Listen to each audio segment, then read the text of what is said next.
Bonjour à tous, dans cette nouvelle vidéo, je vous propose une battle, ou un comparatif si on veut parler français, entre deux canons à mousse. Dans le coin gauche, le canon à mousse badgé Maniakoto, et dans le coin droit, un canon à mousse badgé Karcher. Que le meilleur gagne. Il était une fois 3 voitures superbes, mais on leur avait confié des tâches bien peu passionnantes. Alors moi, Charlie, j'ai décidé de m'occuper d'elles. Et je ne le regrette pas, car ce sont vraiment de drôles de caisses.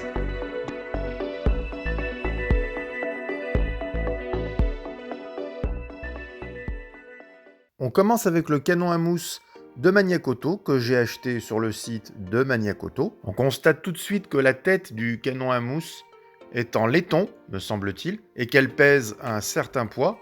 On peut imaginer que c'est gage de qualité. Le canon à mousse est gradué à l'arrière, tous les 100 ml, et il a une contenance de 1000 ml, soit 1 litre. Le tout pour un poids à vide de 532 grammes.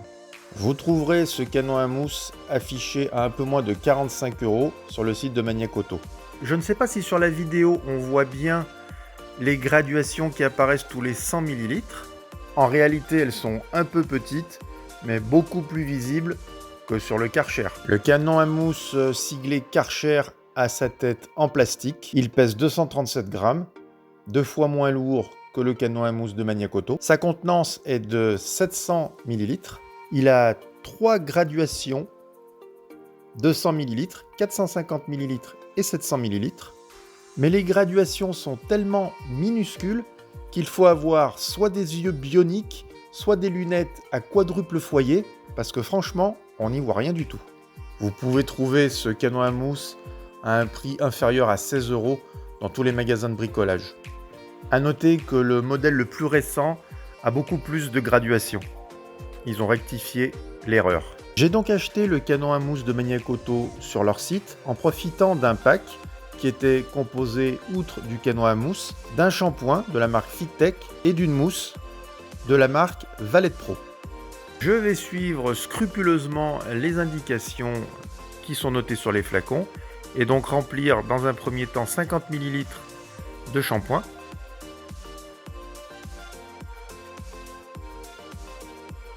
Puis je vais ajouter 100 ml d'agent moussant.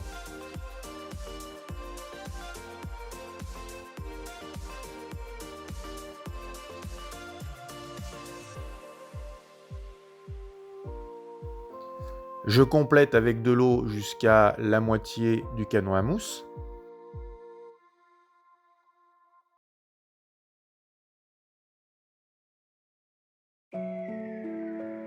Et je vais mettre exactement les mêmes quantités de shampoing, d'agent moussant et d'eau dans le canon à mousse de Karcher.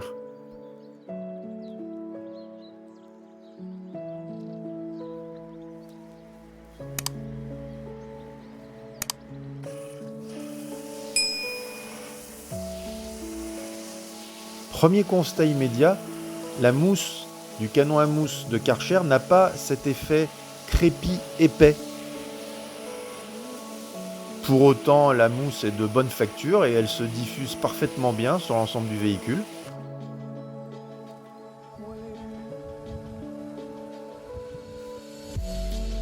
Elle a un bel aspect. On pourrait s'attendre à une mousse fine, mais finalement non, elle est assez épaisse. N'ayant pas cet aspect de crépi épais et donc étant moins lourde, elle s'écoule assez rapidement. Avec le canon à mousse de Maniakoto, on a tout de suite cet effet crépi, épais.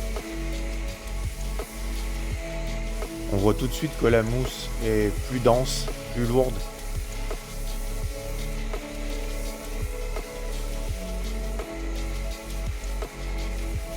Du coup, elle s'écoule un peu plus doucement.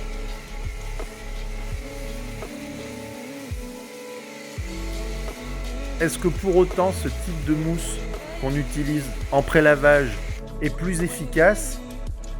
Franchement, lors de ce test, ça Ça ne m'a pas sauté aux yeux.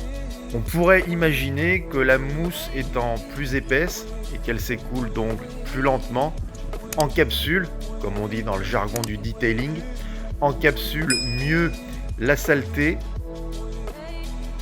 a plus le temps de ramollir le film routier et les détritus qui sont sur la carrosserie. Mais bon, tout ça, ce sont des points de détail et de la théorie. De toute façon, après le pré-lavage et le rinçage, viendra le temps du lavage à la main. En guise de conclusion, si vous êtes accro à cet aspect visuel de mousse assez épaisse avec cet aspect crépi, alors choisissez le canon à mousse de Maniacoto. Sinon, si l'aspect visuel n'a pas d'importance pour vous, vous pouvez choisir le Karcher, il est beaucoup moins cher. Par contre, il a une plus petite contenance et les graduations, en tout cas sur ce modèle, sont vraiment illisibles.